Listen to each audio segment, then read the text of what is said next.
Welcome to the NASCAR Live Chat with Hamm The Engine Man. My name is Hamm. I was a 25-year NASCAR engine builder, recently retired about 6 months ago. I was a 7-year jackman on the Busch and the Cup Series, and I'm owner and operator at Hammscapes Landscaping Equipment Repair and Company, and also radio personality on WAME Radio 92.9 and 550. I'm Hamm and one of the Chillbillies, and also do the Monday Country Ham Jam on the radio. So I'll be on the radio this evening, but I want to say happy Veterans Day to all the vets, and thank you so much for your service. Without you, we wouldn't be able to do what we do and love NASCAR and sit on a computer or on our phone and chat with each other. We'd probably be speaking German right now. So thank you so much for your service. That includes you, Steve Baker. And if you're our vet, go on here and comment and tell us what branch of service you were in. Be sure to check out our NASCAR Country page on Facebook, and there's lots of cool stuff posted daily on there, and a lot of keep up with the NASCAR events going on and NASCAR news and all that good stuff. So also check out my podcast. It's Hamm The Engine Man. And if you're listening on the podcast, thank you very much.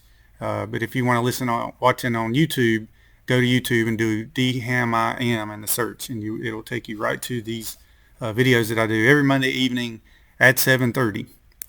So we're going to do a lap by lap today of the Blue Green Vacations 500 held at ISM Raceway in Phoenix, Arizona on November 10th, 2019.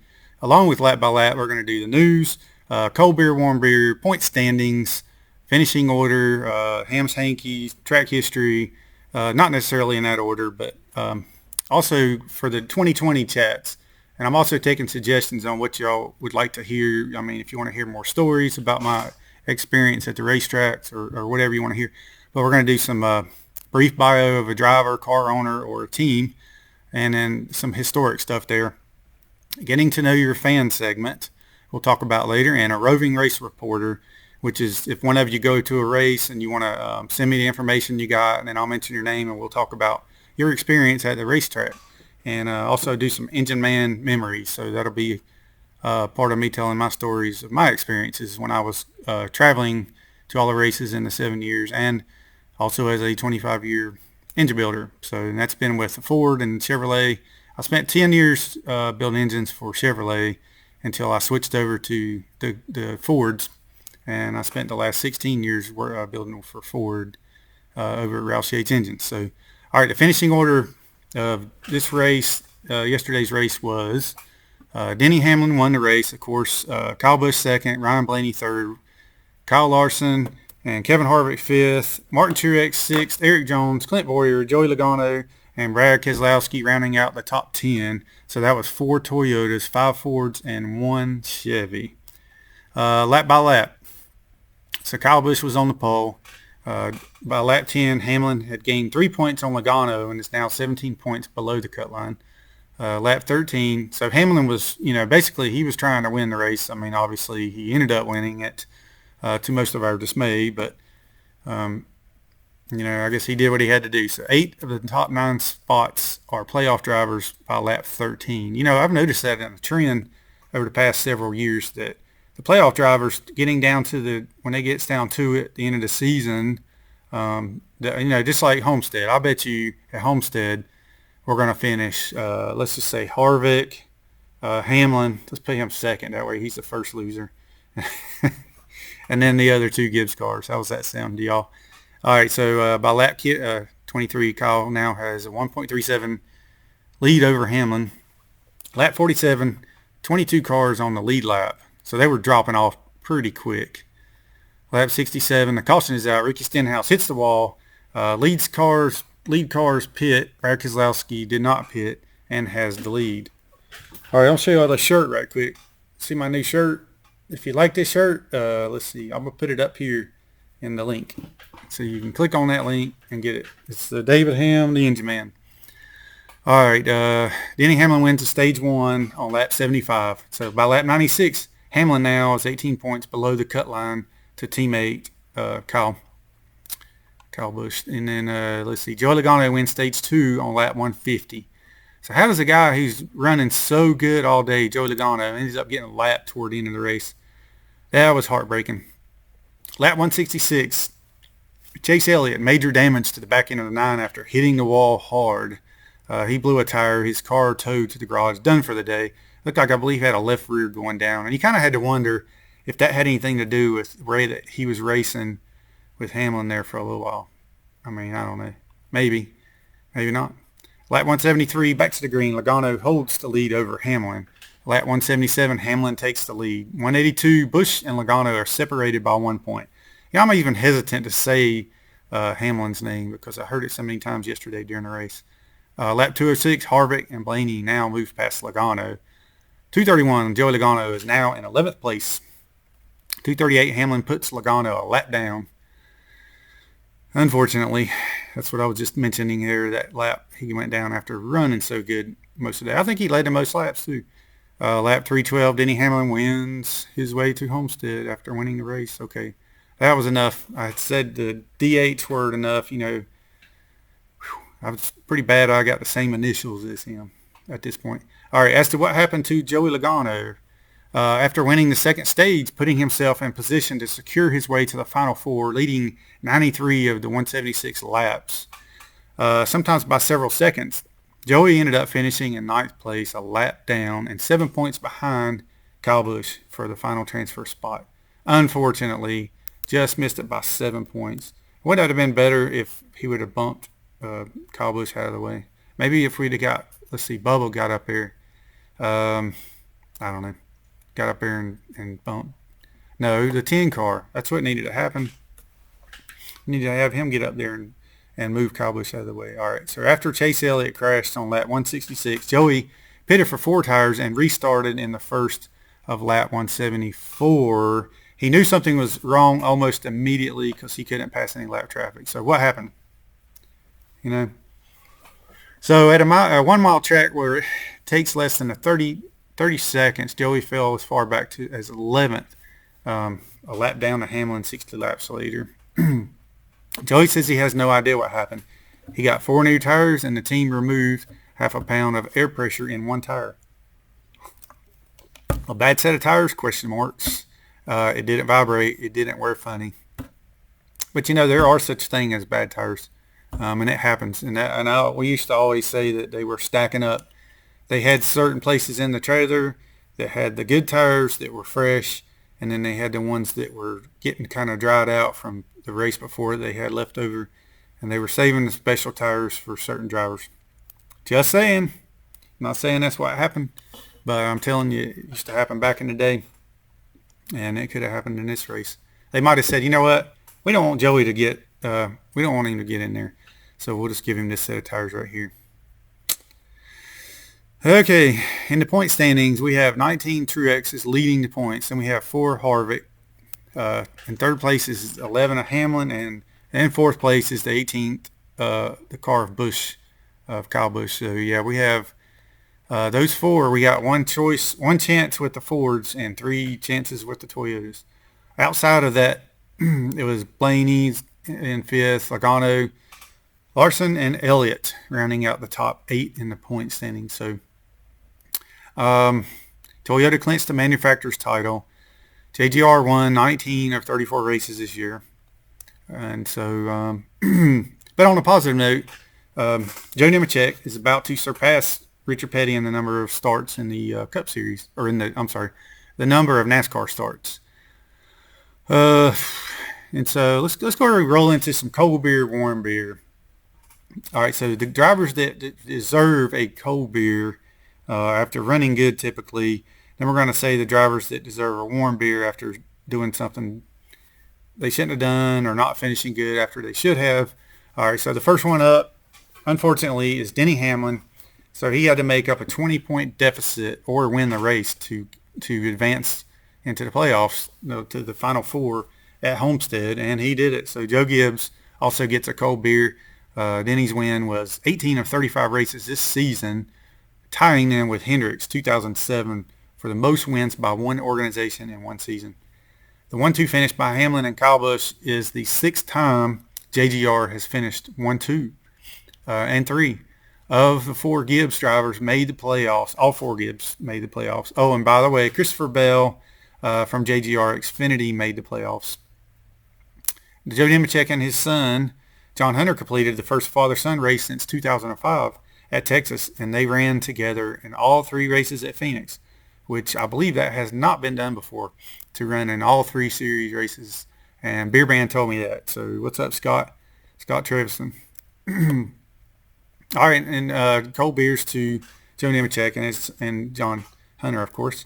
And also to the fans at Phoenix, because it was a sellout with 42,000 seats.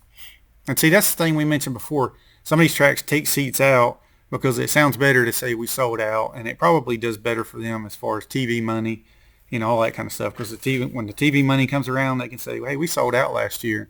So, they don't have any blanks, empty seats, that kind of stuff showing up in the stands. We're going to do an honorable mention to Matt DiBenedetto. He finished 13th with 2 flat tires, a damaged splitter, and mental toughness. Tested heavily battling the challenges of dirty air and traffic. So that was a good finish for Matt DiBenedetto. All right, so warm beers. There's only a couple here. The warm beer would be to Chase Elliott, who finished last after crashing in a must-win situation for the title. He had a bad last 3-4 races in this playoff round. So, man, he kind of just didn't make it happen whenever he needed to here. Joey Logano. So, I mean, honestly, I'd have rather have seen Chase Elliott than to have 3 of the Toyotas make it, but it is what it is. Joey Logano, unfortunately, gets a warm beer because how a team that he was leading so many laps and could be lapped with is a big question. And his team, and it's, he deserves a cold beer. I mean, he's a driver, he drives hard, and he races his heart out. But I think just the warm beer segment's just for people that, just don't get a cold beer. All right, I threw this one on here. Bubba Wallace for admitting to spinning out at Texas, And I'm going to talk about that in my Ham's Hanky here coming up in just a few minutes. All right, so in other NASCAR news, we got, I already mentioned Joe Nemechek and his son, John Hunter, competed for the first time father-son since 2005 at Texas, and they ran together in all 3 races. In doing so, Joe Nemechek tied Richard Petty for 1,185 starts in NASCAR. So it was Joe's 68th truck start this week, and 444th Xfinity start, and 673rd Cup start. So, I used to jack for Joe in the Busch Series back in the day and won a lot of races that way, and then also built engines for him in the Cup Series qualifiers, and also jacked for him in 2007, half the season, after we did a big swap with Robbie Gordon, A team to the B team. So Joe's always a good guy. So I'm good, happy for him. All right, so Richard Petty won 7 titles, a feat tied by Dale Sr. and Jimmy Johnson. So King Richard has 200 victories in the Cup Series, a feat that will probably never be broken in one series alone. But tallies all of Kyle Busch's wins across 3 series. King Richard did it all in the Cup Series at the top level, 200 wins. Kyle Busch has done it in the Busch Series, or Busch, Trucks, and Cup Series. And as I guess you could say Xfinity now, and Monster Energy, and Sprint Cup, and all that kind of stuff. But you know what I mean. Let's see, in Joe's 444 Xfinity race, he has 16 wins, 74 top 5s, 126 top 10s, 18 poles, and has led 2906 laps with an average finish of 18.8. I know in the, this says Xfinity races, but I know back in the day in the Busch Series, he was kicking butt all the time. When we would come in the pits, we might come in 15th and go out first because we were having some kick butt pit stops. Okay, in 68 truck starts, 4 top 5s, 19 top 10s, and 49 laps led, average of 21st finish average. 673 Cup starts, Joe has 4 wins, 18 top 5s, 62 top 10s, 10 poles, 1,246 laps with an average finish of 28.3, which is still impressive. Some people can race in the Cup Series and not ever win a race, so he's got 4 wins. That's really good. All right, some other NASCAR news. Luke Lambert to Chris Buescher, crew chief at Roush Fenway in the 17 car.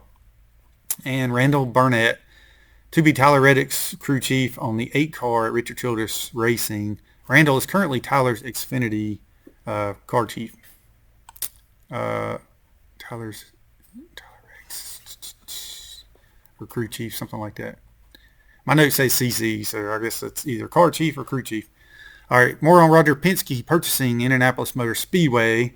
Tony George sought out Roger to purchase the track, as the George family wished to give up the business, and Tony knew that Roger loves and respects the track and its 110-year history. I mean, who else to give that track over to? I don't mean necessarily giving it to him. I'm sure he paid a pretty penny for it, but I'm just saying to carry on that legacy of Indianapolis Motor Speedway, Roger Penske, he's the man. And who I would like to see the Brickyard 400 run under lights at Indianapolis Motor Speedway. What do y'all think about that? Run it under the lights. I think that'd be pretty cool. So the track president, J. Douglas Bowles, talked about the possibility of lighting the track under Roger Penske's leadership, and Musco lighting trucks were already seen at the track. So I think Roger's going to make it happen, and I think that'll be very cool, really cool. Let's see. As we go right now, we're going to talk about a little bit of racing rumors. John Hunter Nemechek will be driving for the Front Row Motorsports, either to continue driving for Matt Tifft or to take over a vacant seat as David Reagan is retiring. So we'll see how that goes down. I think it'd be a pretty good move for John Hunter Nemechek because, you know, it seems to be that Front Row Motorsports is kind of like a stepping stone to get into Roush or SHR, you know, just jump right into some of the bigger Ford teams. Joe and John Hunter Nemechek ran all three races. Okay, I said that. Having failed tech twice, these drivers have had their car chiefs ejected and will lose 15 minutes of practice at Homestead. They can start where they qualify if they pass on the third try. If they fail, they don't get to post a qualifying lap. They're Elliott, Byron, DiBenedetto, and Ross Chastain. So another rumor is that Cole Custer is to the 41 car and Daniel Suarez to Richard Childress Racing in the 31 car.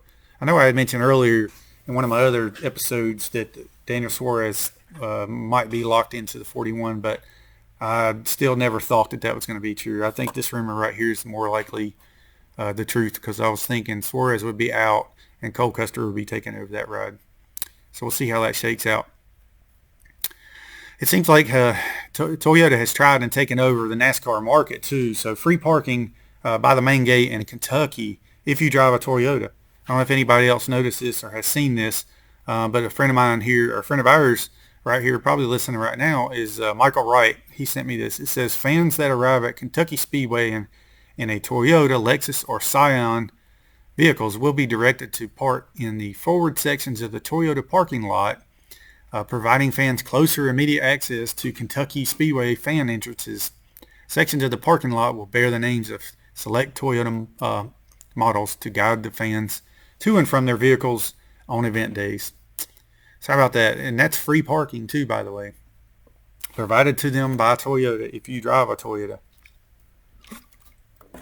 All right, apparently, or a Lexus or a Scion, which I think Scion is Toyota. So, okay, here's some Xfinity point standings. There's two Chevrolets, one Toyota, and one Ford. I always want to say Toyota. All right, the number one spot is held by Justin Allgaier in a Chevrolet. Number two is Christopher Bell in a Toyota, Tyler Reddick in a Chevy, and Cole Custer in a Ford, number four spot. Austin Cindric is outside in fifth, and Chase Briscoe in sixth. So they were really close to getting three Fords in the Xfinity Series as well. But looks like Austin Cindric and Chase Briscoe just fell outside. Truck point standings, we got three Chevys and one Ford. We got Stuart Friesen with a Chevrolet, Brett Moffitt with a Chevrolet, Ross Chastain with a Chevy, and Matt Crafton in a Ford. So there's another chance for Ford. All right, so I'm going to talk about a little bit about James Hankey here. We got Bubba Wallace, who has been penalized by NASCAR for intentionally spinning at Texas last weekend. They docked him 50 driver points and hit him with a $50,000 fine. What do y'all think about that? You know, RPM competition director Felipe Lopez said, "We fully understand NASCAR's position and expectations of its competitors. NASCAR has a difficult job officiating race events, and we do not make the task more challenging. Wallace will not appeal the penalty." So NASCAR confirms that it was Wallace's admission, not data from his car, which triggered their penalty. Somebody's outside. But, I was going to talk a little bit about that, but I probably should go. I'll let y'all talk about some of this, but I'm going to go over the next and final race, 2019 Monster Energy NASCAR Cup Series season, held on November 17th at 3 p.m. It's the Ford EcoBoost 400 at Homestead, Miami. Capacity 46,000. Broke ground on August 21st, 1993. Opened in November 5th, 1995. Owned by International Speedway Corporation. All three NASCAR Series race here. It's a 1.5 mile oval. Turns 18 and 20 degrees. Progressive banking. Straights 3 degrees. From 2002 to 2019, NASCAR has held its final races at all three series to determine its champions. The Speedway was constructed with efforts of promoter Ralph Sanchez as part of the plan to help Homestead rebound after devastation caused by Hurricane Andrew. The track opened as a four-turn rectangular oval on the Indianapolis Motor Speedway layout. The geometry caused several severe crashes, so in 1997 the track reconfigured to an oval, which cost $8.2 million. Homestead is popular for its close finishes, one being 2005 between Greg Biffle and Mark Martin. And I know I had personally built three different engines that for Greg Biffle, I think he won 2 years in a row, and then Carl Edwards, something like that. But I had actually built those. I was the lucky person that had won 3 in a row built engines there. John Nemechek, brother of Joe Nemechek and uncle to John Hunter, was fatally killed in a Craftsman Truck Series race March 16, 1997. That's who John Hunter's named after, because he was born, a year maybe after John Hunter died. After John Nemechek passed away in the Truck Series. And that was right after I had just met John whenever he got killed out there. It was basically a big open window on the driver's side, and his head hit the wall whenever his truck smashed. Tony Stewart and Greg Biffle have the most wins there at 3. Tony Stewart won the first race in 1999, and Joey Logano won last year. So check out my podcast here. Search Hamm The Engine Man, and you can find me there, and on Spotify and Anchor.fm and all that stuff. And then also, if you're listening on a podcast, you want to check me out on YouTube, it's DHammIam. But don't forget to hit that like and subscribe. Hit the bell notification for future episodes, because we do this every Monday evening at 7:30. And thanks everybody so much for watching. And thanks to all our veterans. And happy Veterans Day. And we will see y'all next time.